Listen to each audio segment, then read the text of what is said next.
Ready? Can we get started? Good. All right. So it's great to see you guys. Now, what we're going to do is we're going to finish walking through chapter 1. I'm going to walk you through the argument, and we're going to talk about the important points. So one, we understand what the hell Rorty's talking about, and we understand the project he is trying to build. All right.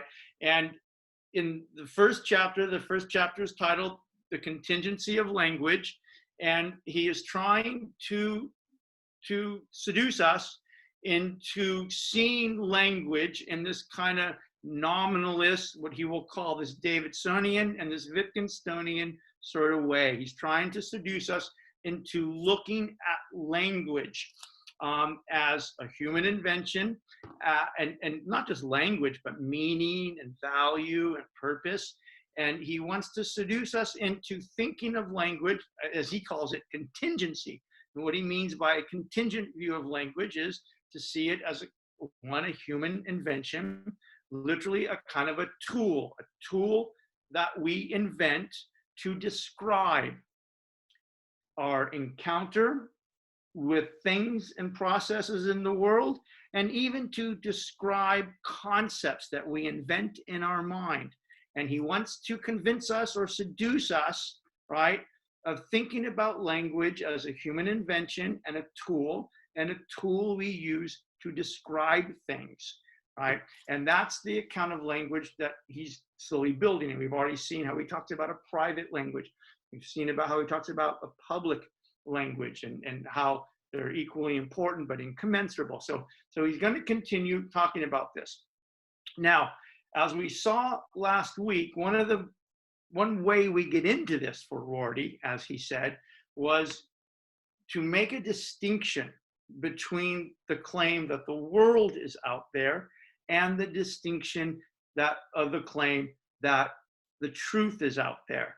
And in one way or another, metaphysical theories of philosophy or theology or science that have a particular account of language tend to conflate those two things.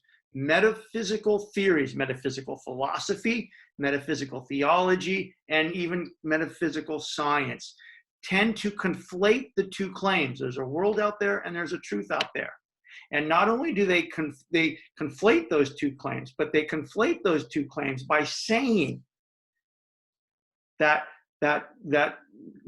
human reason is a special faculty unique to human beings that somehow opens them up to that truth, right? And that if they activate that reason and if they equip themselves with the proper language, they will in fact not only become aware of that truth, but they will be able to correspond with that truth in language, okay? And in doing that, get to the truth. So metaphysics conflates these two statements. The world is out there, and out there are things, and out there is some truth, right? And we can correspond to that truth. We can understand the world out there objectively, and we can correspond and connect with or reveal that truth by discovering the correct words and the correct language. And so ultimately, as Rorty argues, metaphysics in one way or another holds out the promise. It says, look, you will speak to nature, you will speak to God, you will speak to the truth, you will correspond with the truth. And Rorty, in his nominalist, postmodern, as we will see, Davidsonian and Wittgensteinian sort of way, thinks that looking at language like that is fundamentally an error. In fact, as he's going to say quite poetically, right, we got to just stop talking like that. We need to think about words doing different things. And we'll get into that later. And so that's where we are. So that's where we left off on Tuesday. Rorty said, look, we got to make the distinction between the world is out there and the claim the truth is out there. And he says, look, to make the kind of common sense observation that the world is out there is simply to say, and we spent the whole class on this on Tuesday, so we're not going to go into it again, but simply to say, there are all is to recognize, to say, to bear witness to this reality, I suppose, that there are all sorts of things and processes out there that are the effects of causes that have nothing to do with human states of mind or language. They're real, but in and of themselves, they don't have meaning. In Rorty's language, in and of himself, those things don't speak a language. Nature doesn't speak a language that we need to discover and learn how to speak.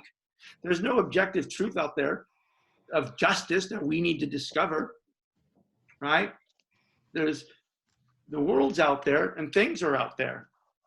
And those things and those processes are the effects of causes that have nothing to do with human mind, right? Or language. They're real, but they are in and of themselves without meaning.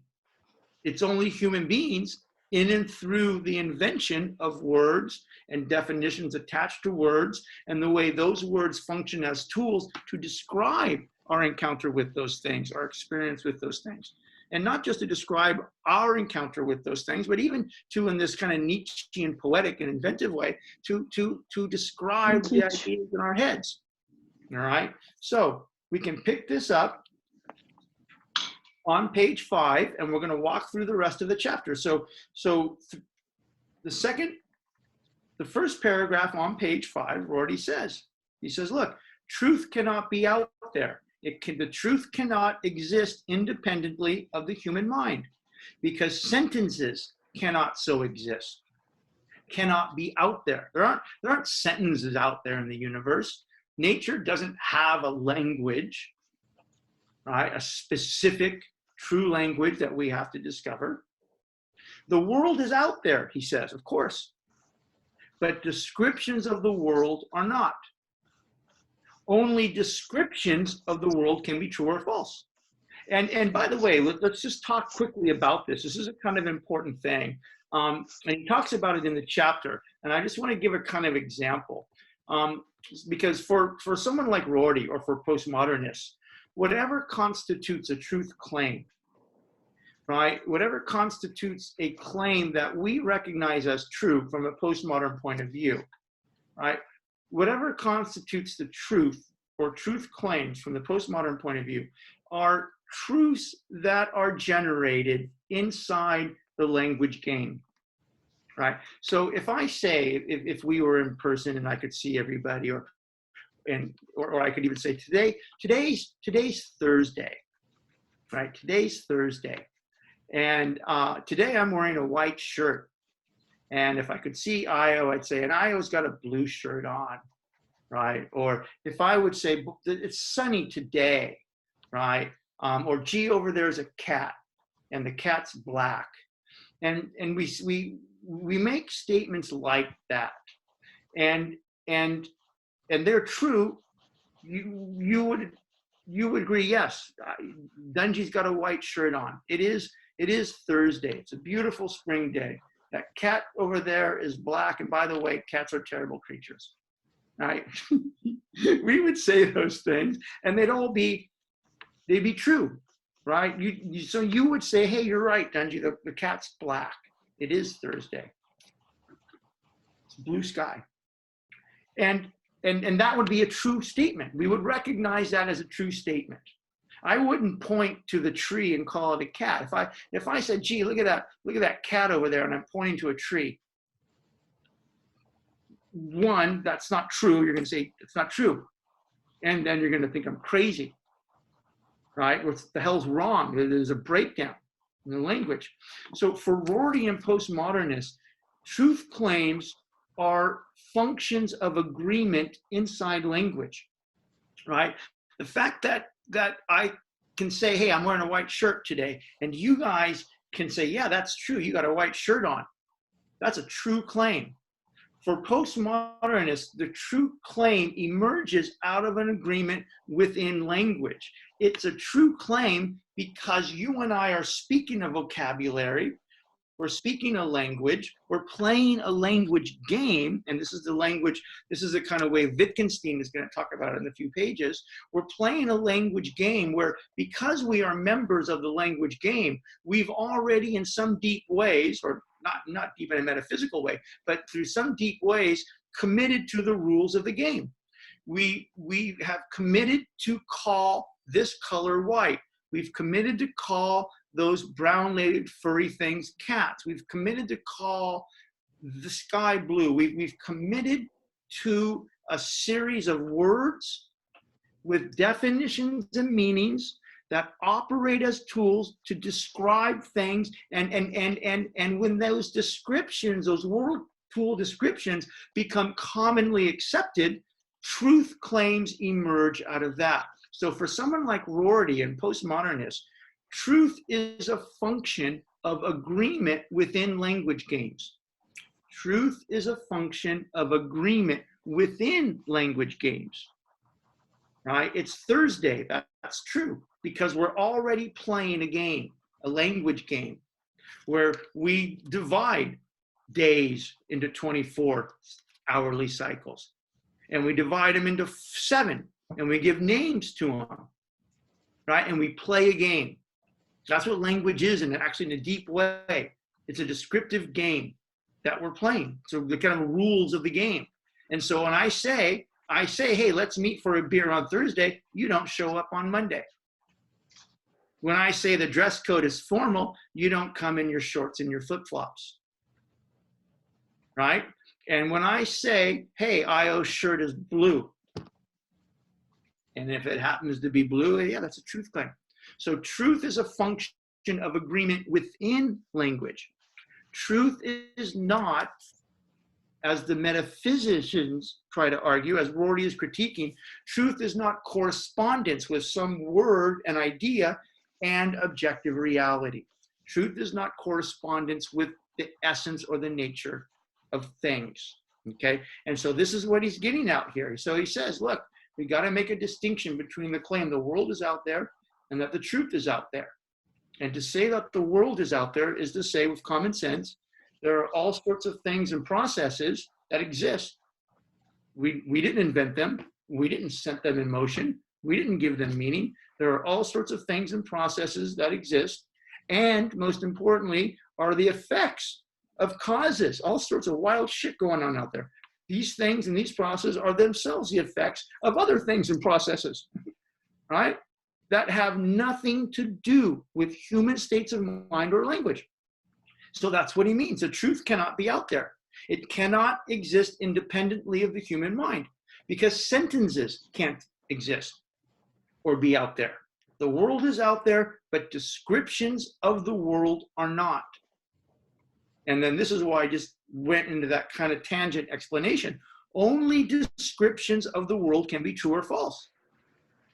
And descriptions of the world become true or false depending on the particular language game we're playing. So the statement, today's Thursday, constitutes a true statement within a particular language game that you and I are speaking, right? And in fact, we're playing a language game without even really thinking about it, right? We have collectively, through past experience and being educated and growing up in this particular vocabulary or language game, kind of agreed to call this day the 4th day of the week, Thursday. And it happened to be a nice day. And Dungy's got a white shirt on. And I'm going to have a glass of whiskey in an hour. Yeah, they're all true. But the truth is generated through an agreement that the description, the world tool descriptions I'm using, you understand. Let's meet for a beer on Thursday means you don't show up on Monday. When I ask for, you don't bring me a glass of milk, right? We're playing a language game. And in fact, consciousness and subjectivity and identity are the effects of these language games, are the effects of these descriptions. All right, so only descriptions of the world can be true or false. The world on its own, and this is, again, I bore you with saying this, in and of itself, the world has no inherent meaning. It has no inherent description. It exists, but the world on its own, unaided by the describing activities of human beings, can't be out there. The truth isn't out there. So, and now to move on, and then the nice thing about Rorty is it's not just that he tries to make complex ideas accessible, but throughout chapter 1, he consistently juxtaposes The argument about language, he's trying to seduce us into seeing and using, and a more traditional or objective or metaphysical language. And right in the middle of page 5, he does this. He provides us a nice juxtaposition. He says, the suggestion that truth, this is right in the middle, second paragraph on page 5. He says the suggestion, the argument, the metaphysical suggestion, the Platonic, the theological, the scientific, hard science, the suggestion that truth, as well as the world, is out there, is a legacy of an age, a system of thought, some metaphysical system of thought, in which the world was seen as the creation of a being who had a language of his own, right? And that's religion. That's a kind of theology, right? If you are theological and you're metaphysically theological, you kind of see the cosmos, you see the universe, you see the cosmos, you see the world, you see human life as one constructed, sort of set into motion, created and set into motion by this divine being, and that this divine being not just created all of this, but speaks a language, that God speaks a language, right? And therefore the universe speaks the language. And the language God speaks is true, it's morally true. And then the job is for us to discover that language. Well, for theology, you don't have to discover it, it's right there. Here's the revealed word. Here's the Bible. Here's the 10 Commandments. Here's the Quran. God speaks the Quran to the prophet. God spoke the commandments to Moses. And then later on to Jesus and the apostles. Here's the word. Here's the language of God. Here's the truth. And even if you translate the Bible or the Quran into 100 different languages, it's still, the truth is still the same. The meaning is still the same. You're still speaking God's language, right? And that's what you have to assume in either a philosophical way. Plato conceived of it as ideas. Theology conceives it as some divine being. And this is what he's talking about. The idea, suggesting that truth, as well as the world, is out there, is a legacy, right? Is a legacy of some metaphysical legacy, excuse me, in which the world was seen as the creation of a being who had a language of his own. Now, he says, if we stop to attempt to make sense of the idea of such a non-human language, that nature has a language, that there's a language of a divine being out there, right? If we cease to attempt to make sense of the idea of such a non-human language, we shall not be tempted to confuse these two statements. The world is out there and the truth is out there. And on the bottom of page 5, he goes on to kind of deepen this.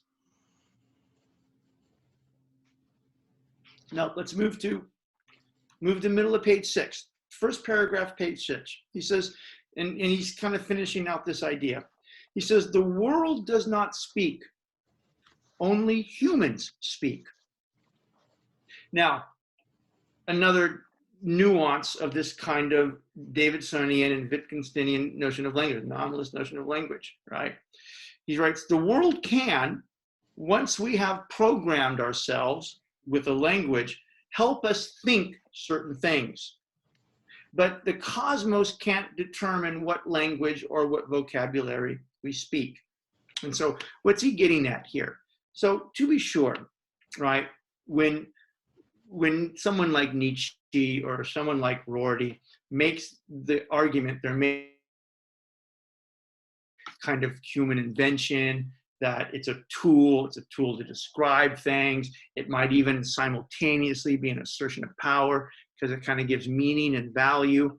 When they say things like that, and they say, by the way, be critical of arguments that pretend to see language and mind as something that is cohering or corresponding or communicating with the mind of God or with the mind of language or the language of nature, right? When they're critical of that, they are not, and this is really important, they are not being anti-scientific.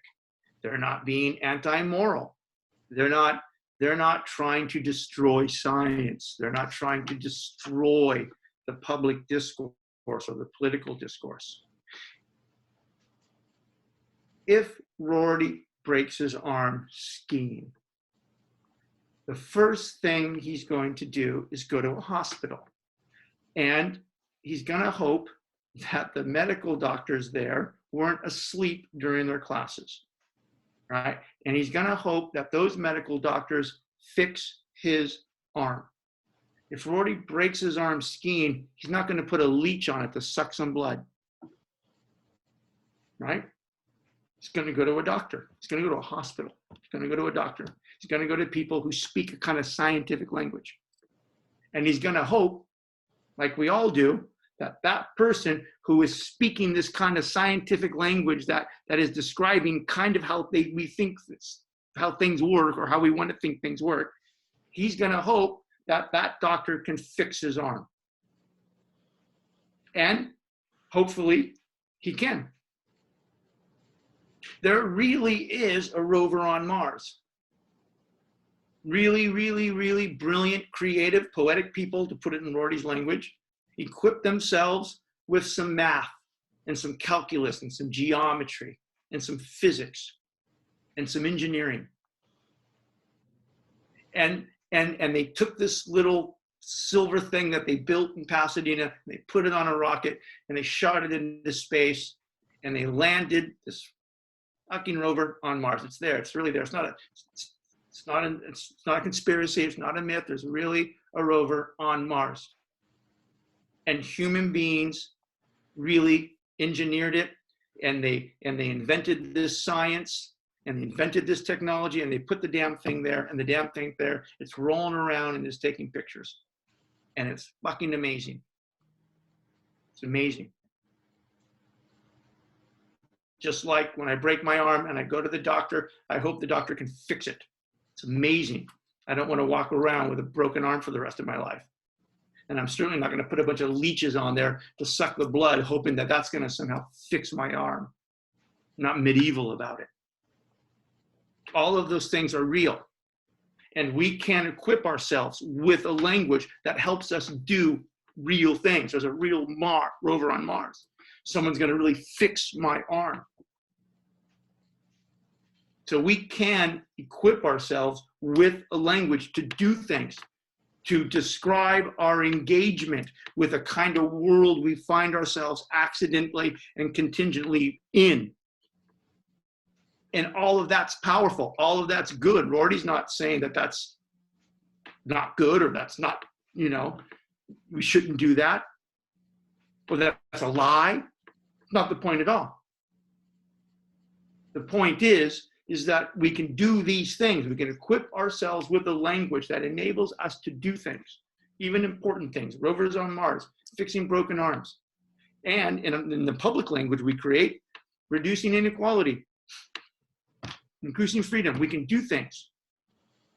But that doesn't mean that the things we do in and through our word tools as descriptions of encounters mean that we are somehow getting into contact with the truth of things. It doesn't reveal anything true in whatever deep metaphysical sense people thought true meant. In fact, there's no such thing as truth as people think truth meant. Truth is a function of agreement inside language. It's not language corresponding or communicating with or cohering with something out there that is timeless and changeless and has a moral orientation. So he says, top of page 6, the world doesn't speak.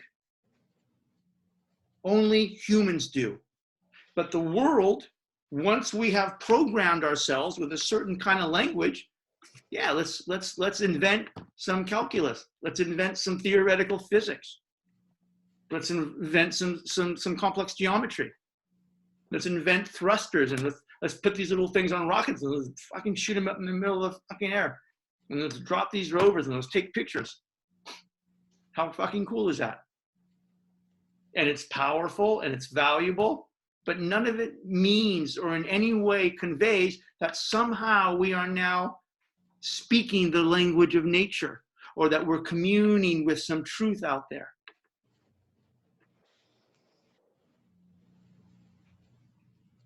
The world can, once we have adopted a kind of language, cause us to hold certain beliefs. But it can, nature can't, or the world can't propose a particular language for us to speak. Only other human beings can do that. And the realization that the world does not tell us what language games to play should not keep us from playing those games or thinking that we can't do incredibly important things in language. Okay, now bottom of 6. Now he returns, he juxtaposes what he just said with a metaphysical or ontological or foundational account of language. So he says on the bottom of 6, he says, the temptation, the desire to look for criteria, right? How do we prove, right? How do we know that the language we're speaking corresponds to the objective truth, physical or moral, right? The criteria, he says, the temptation to look for criteria or proof or correspondence, the temptation to look for criteria, bottom of page 6, is a species, is a kind of element, it's a part of the more general temptation, the more general metaphysical temptation to think of the world or the human self through reason and the discovery of the correct language, to think of the world or the human self as possessing an intrinsic or objective nature or essence. That's the key. As long as we are committed to this idea that there is an objective essence to the world and that can somehow be understood linguistically, or on the individual side, to believe that there's something objectively true about the self, and specifically something like reason, or in the theological sense, a possession of a soul, right? Which by its virtue in our being makes us aware of that truth. And if we activate it, allows us to communicate and correspond with that truth, right? As long as you somehow think of the world or God or yourself in that way, you are still in some way metaphysical. And you will some way continue to try to connect the words you're speaking and the ideas in your mind to some sort of nature or essence or theological truth. As long, last two sentences in the bottom of page 6. As long as we think that there is some relation called fitting the world, my language is fitting the world. My language is fitting God's knowledge or God's presence. That's what he's talking about here. And both of those are metaphysical structures of the perception of this. And he says, as long as we think that there is some relation called fitting the world, or expressing the real nature of the self, right? Mill thought that the entire purpose of activating certain practices of freedom was to discover and express our true what? Self. Mill was still in some way deeply committed to a metaphysics, right? And Rorty is kind of sort of taking that view to task. He says, as long as we continue to think that there is some relation called fitting the world, science is science is speaking the nature, the language of nature. Theoretical physics is speaking the nature of the language of nature. The Bible is conveying to us God's words. When I read the Bible, I'm fitting with God's design, with God's plan, with God's moral truth. As long as we think that there is some fitting with the world or expressing the real nature of the self, that was Mill's project. It's Plato's project. It's Kant's project, which can be possessed or lacked by the correct vocabularies as a whole. We shall continue to be obsessed with the philosophical search for criteria or proof. And then he says on the top of 7, but he says, if we could make the Nietzschean move, if we could make the Wittgensteinian move, if we could come to see language as a wholly human invention, and meaning as a wholly human invention, value as a wholly human invention, that operates like a tool. Why the hell did we invent it? Because we need tools to describe the things we encounter, the things we are feeling. We need tools to describe our private lives, our deep loves. We need tools to open and describe the shared space of human life, the political space.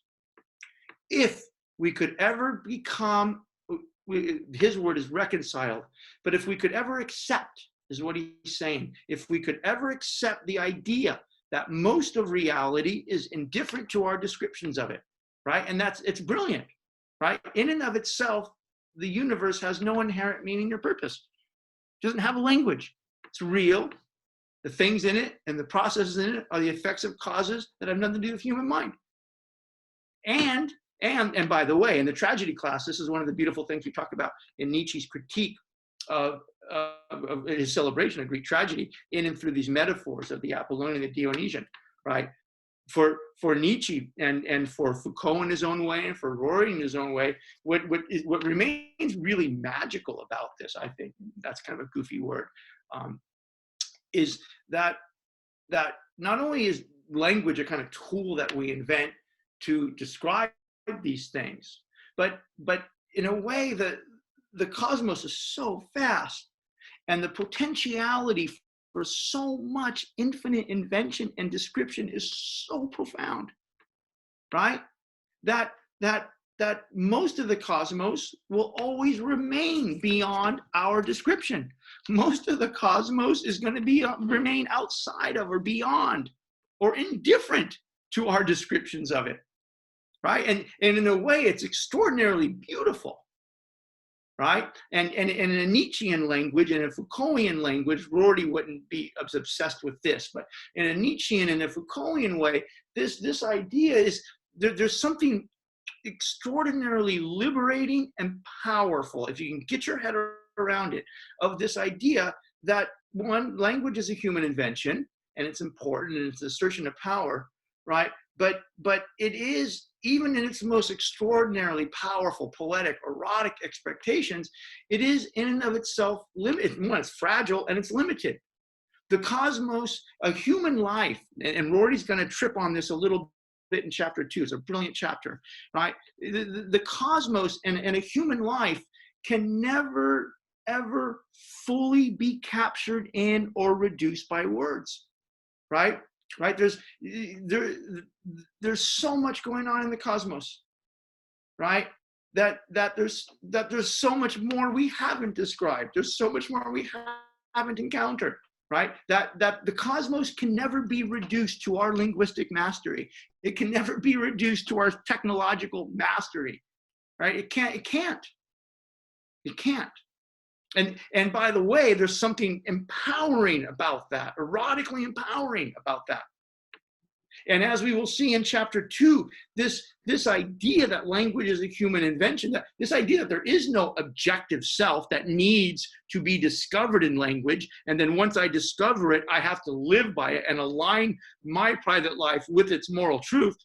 Once you let go of that idea, once you conceive of the possibility, right, that one, whatever subjectivity it is in fact a function of language. It's opened up in language, right?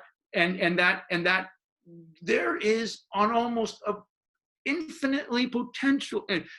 potentially infinite way of describing what a life can be, right? It's once we become okay with, or his word is reconciled, once we bear witness to the idea that most of reality, extant reality, is indifferent to our descriptions of it, and that the human self is created by the use of a language rather than adequately or inadequately expressed by the language, then we should have assimilated this idea that the truth is made rather than found, right? And this is extraordinarily beautiful in a certain way, right? Because it becomes the gaze which emancipates and liberates one's own mind to become infinitely created in the cultivation of these private metaphors, these private word, tool, description metaphors,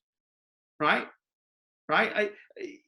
The better I get at this, right? The more interesting, the more descriptive, the more meaningful, the more erotic, the more fascinating, the more idiosyncratic my private vocabulary becomes. Right? There's no, in a weird way, there's no limit. Ultimately, this is what he will call becoming a strong poet in chapter 2. All right.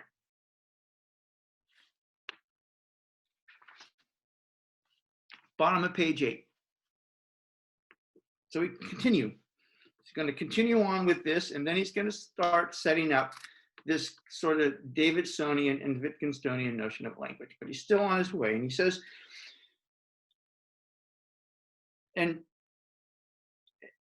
he says on the bottom of page 8, and by the way, if there's a few passages in this book that drive traditional philosophers bonkers, like really bonkers, crazy. It's kind of funny how crazy a few of these passages make metaphysical philosophers, drives them bonkers.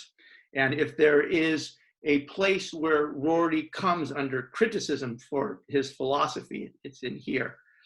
And so he says,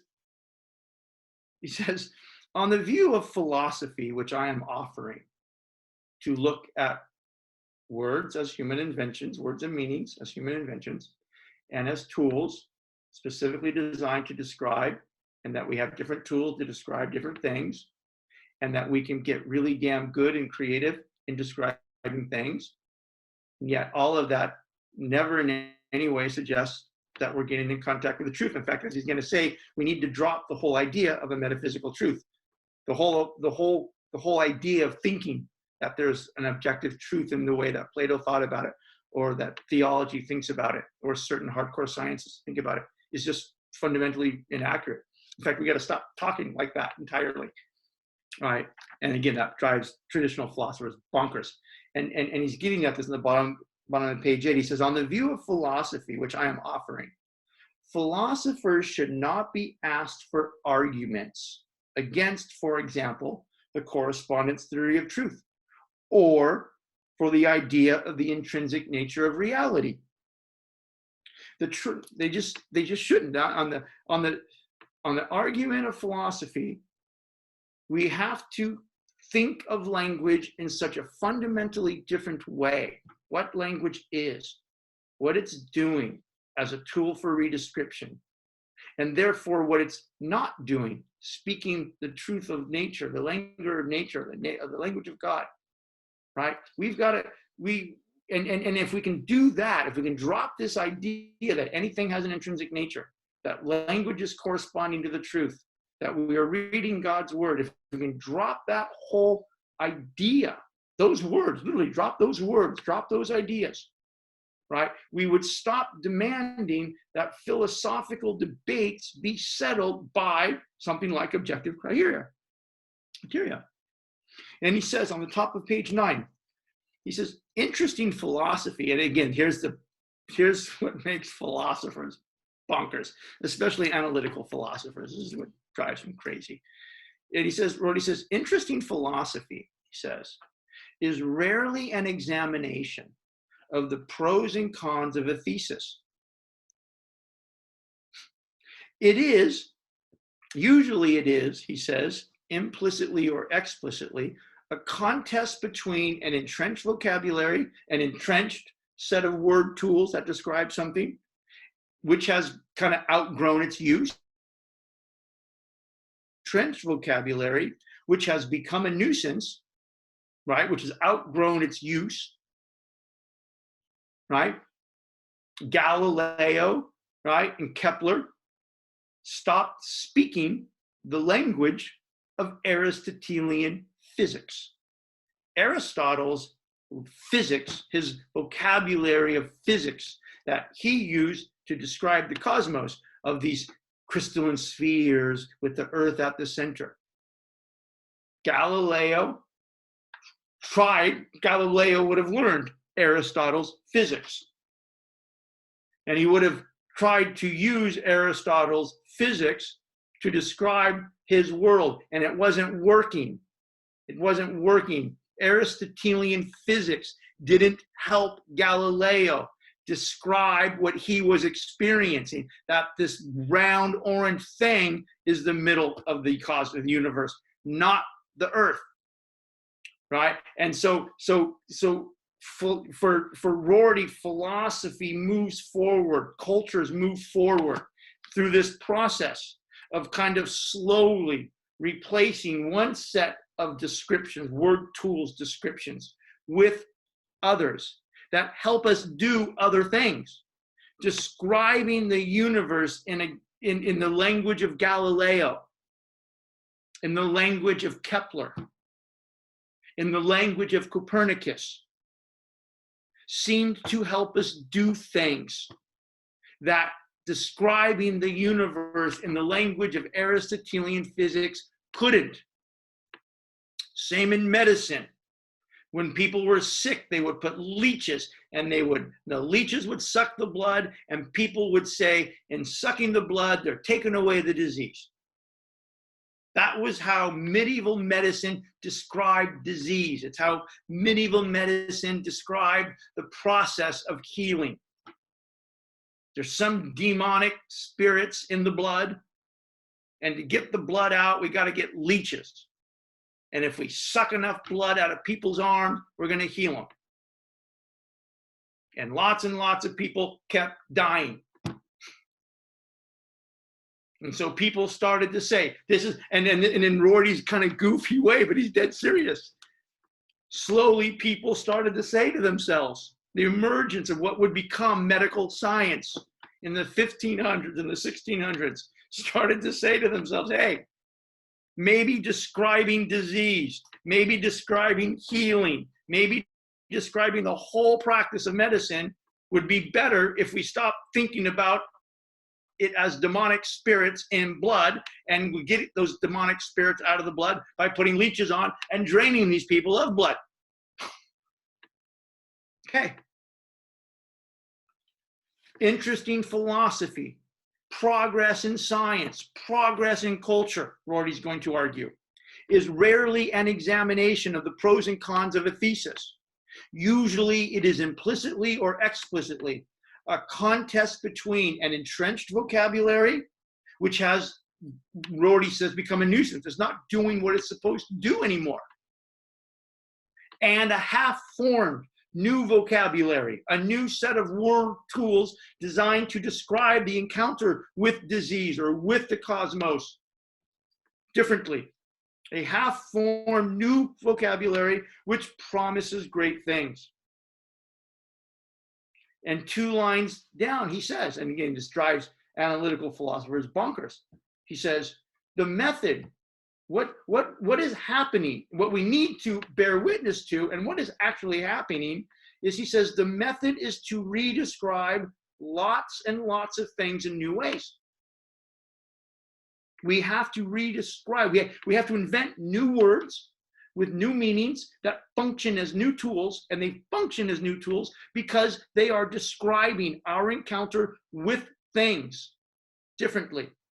And the value take of this is that they seem to help us do things that we couldn't do before.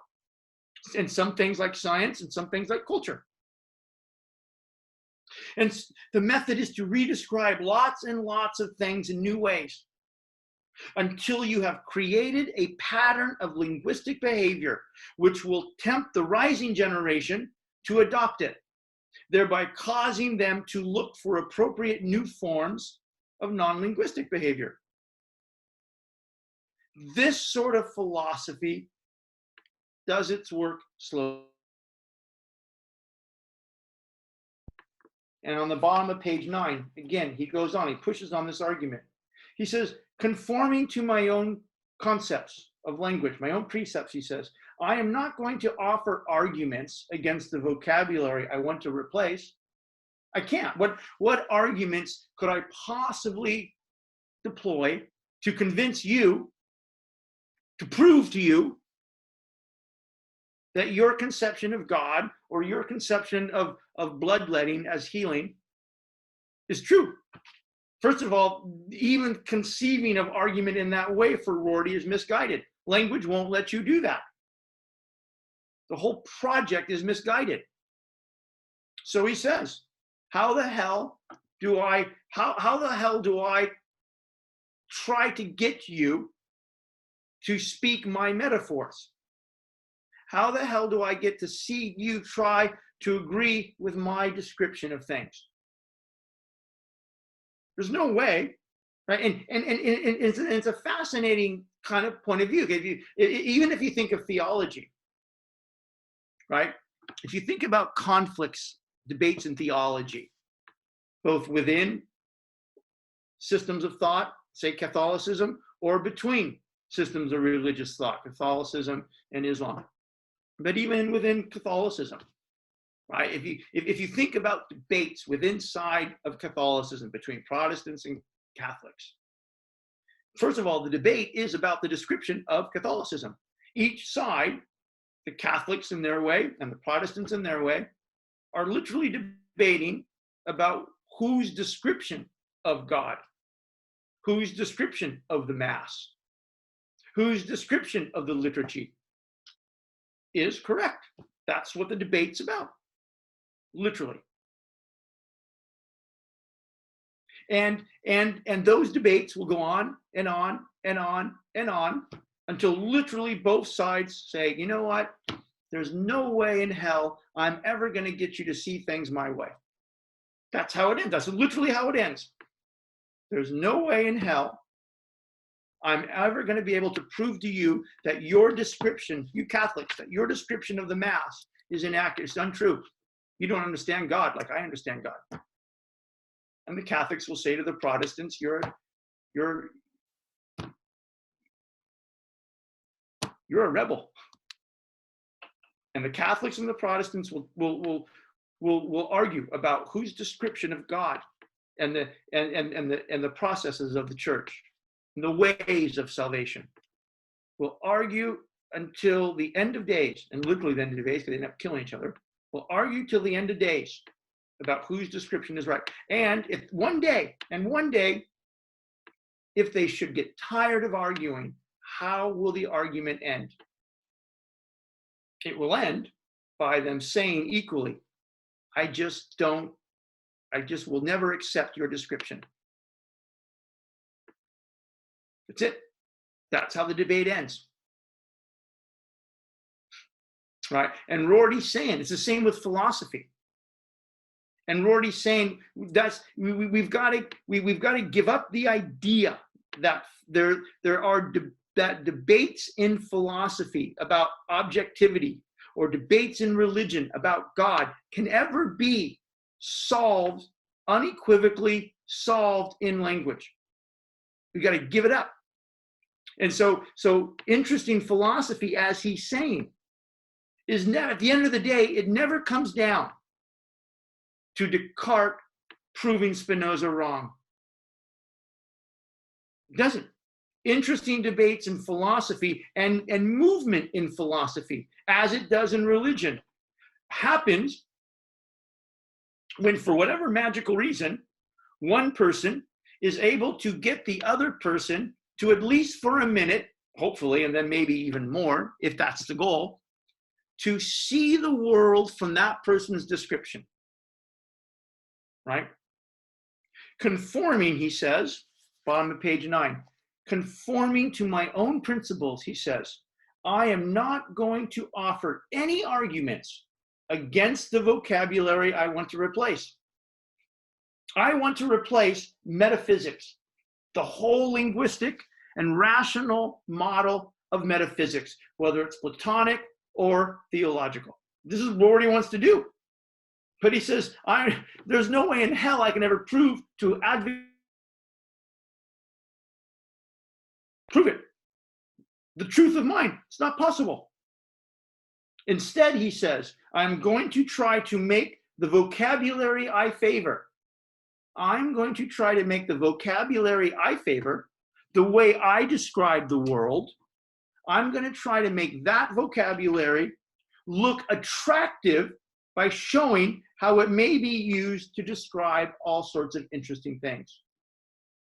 More specifically, in this chapter, I shall be describing the work of Davidson, now he introduces Davidson, in philosophy of language as a manifestation of a willingness to drop the idea, to abandon the idea of intrinsic nature, a willingness to face up to contingency of the language we use. Okay, right? And this is, again, I want to just pause here because this is going to be a critical idea throughout the book.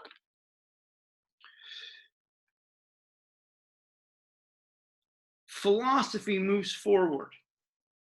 Religion, if it ever does move forward, it moves forward because in some way people are able to persuade or seduce or illuminate to other people how if you describe things in this way, you're able to do these things.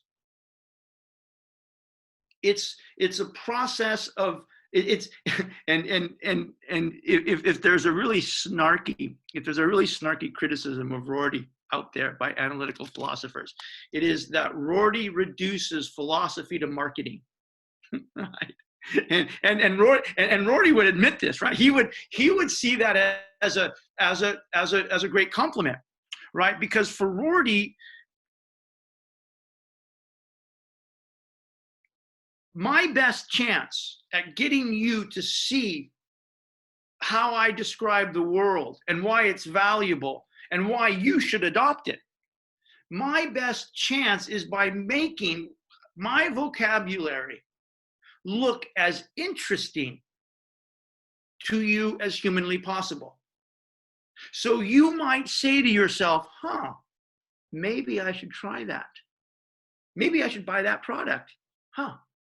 Right? It's a kind of, and Rorty will say, this idea of philosophy kind of one that the goal is to redescribe lots and lots of things, right?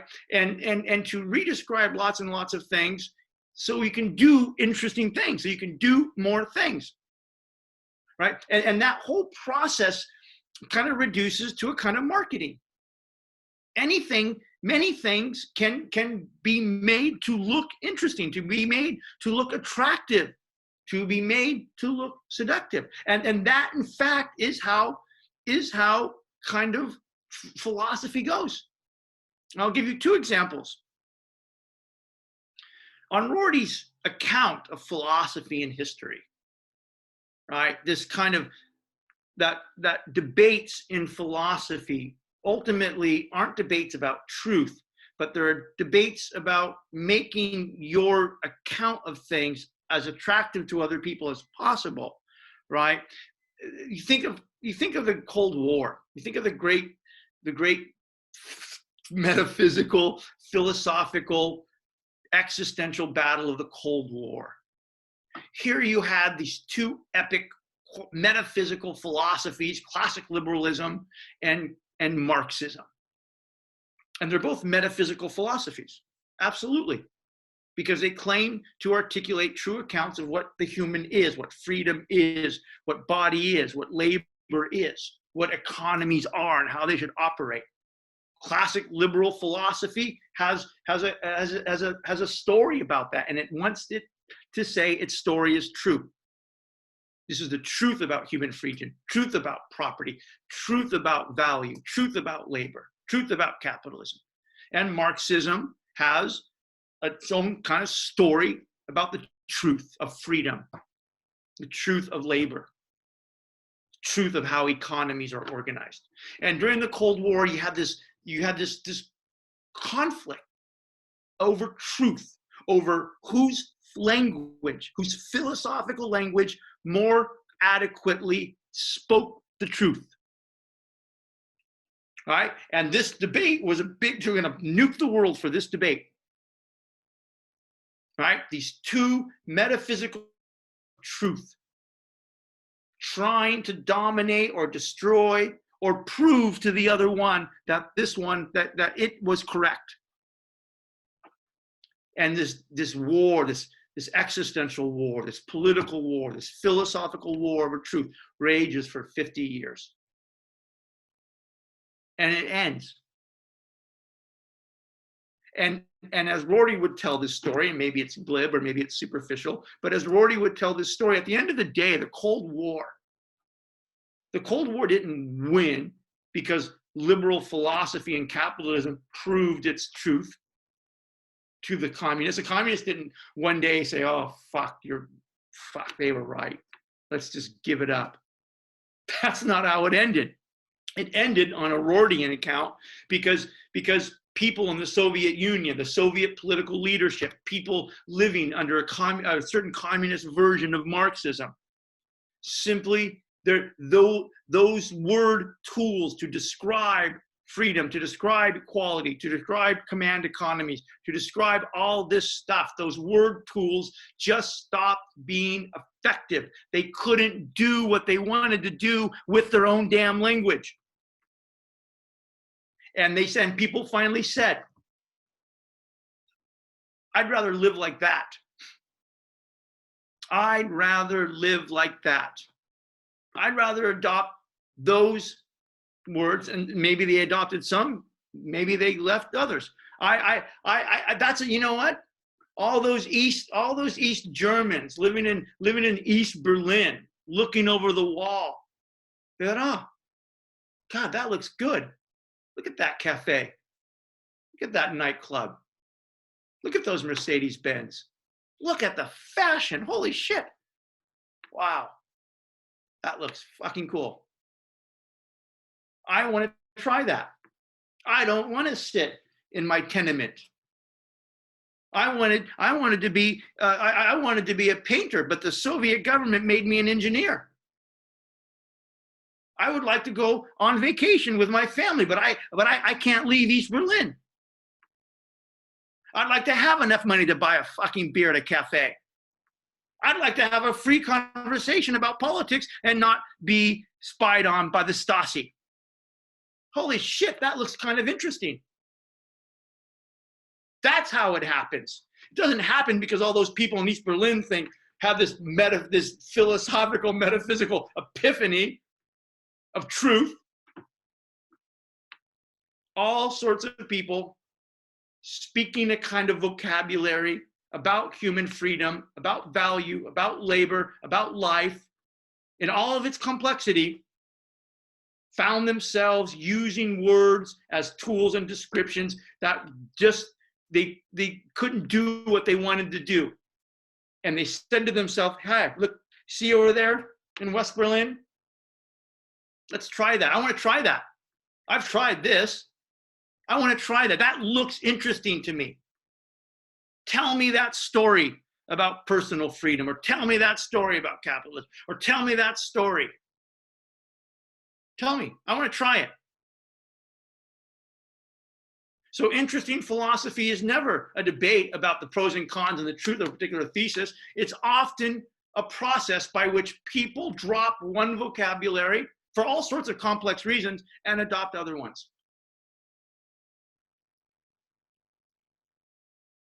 That it was the world was redescribed. There are people in East Berlin thinking, and again, I'm not making any, for God's sake, I'm not a champion of capitalism right now, or I'm not making an ideological argument. I'm just, as Rorty would tell this story. And by the way, 20 years later, maybe it wasn't a good story, right? Now maybe the whole story of capitalism is ending. There's a new vocabulary of environmental sustainability, social and economic justice, the reorganization of political power that is emerging. But it emerges because the old vocabulary we're using is less and less and less effective, that we have to redescribe more and more and more things.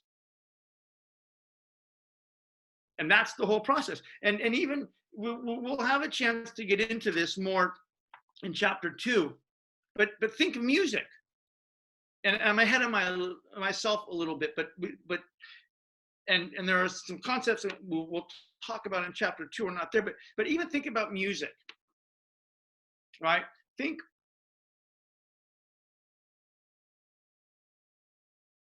about rap music. And again, I'm no expert in it, so don't at me, please. Telling this from a Rorty story. You think about rap music, right? Or hip hop, or jazz, right? Originally, rap music was a private language. It was literally a private language. It was you invented words and the slang of words that a particular group of people living under circumstances invented. They invented it. It was literally a private language because it was the way they were describing their experience with the world or with police injustice or brutality or injustice or economic inequality, systemic inequality. Same with jazz. Jazz emerged as a private vocabulary, both of words, the whole word cool. The idea, the word cool emerges out of African American jazz in the 30s, in the 40s. They invent the word. And it meant keep your cool under conditions of extraordinary inequality and injustice and oppression and segregation. And then it got stylized into an attitude and a way of being. And that got expressed in a music called jazz. And for a long time, that was a particular construction of a community of people speaking our own language, expressing it in art. And it was a private language in Rorty's language. It was what Rorty will call at the end of chapter 2 a private obsession. Same with rap in New York in the 70s. And then it gets out a little bit. Somebody hears jazz. Somebody hears people speaking in this really interesting, weird, but impenetrable way. What the fuck are they talking about? What does it mean to be cool? I'm not fucking cool. Why is that? That's cool. What does that mean? I want to be cool. Oh, fuck. And the music finds expression. The language, the vocabulary, the metaphors. Cool's a metaphor for something.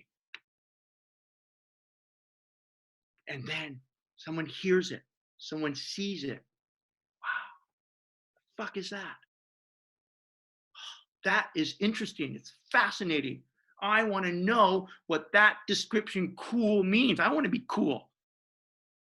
How do you think Clint Eastwood became fucking cool? By adopting and listening to fucking jazz. An African-American culture of resistance in the 30s and the 40s. It's where it came from. And then it gets stylized and reappropriated, of course. But at first it was a private language. And other people heard it. They heard the sound. They heard the words. And God, that's fucking interesting. What an interesting way to think about music. What an interesting way to talk. Wow. The same with rap. And it's even more, and again, I'm no expert in any of this, so if I fuck this up, forgive me. But when rap, think about rap, when rap first began, nobody understood it, except the people who invented it. Of course, it was what Rorty would call their private metaphor. It was their language. And for years, the music industry, well, that's not music. No, that's not music. That's not music. And then slowly, people would listen to it. God, what a powerful way to describe an experience. What a powerful way to put that to music. And now rap is what Rorty will call literal. It's a part of the culture. It is music. It is music. What was originally not understood and not music is now literal as a metaphor and universal throughout the culture. private obsession meeting public need. Redescription. The great debate, the stupid debate, is rap music or not?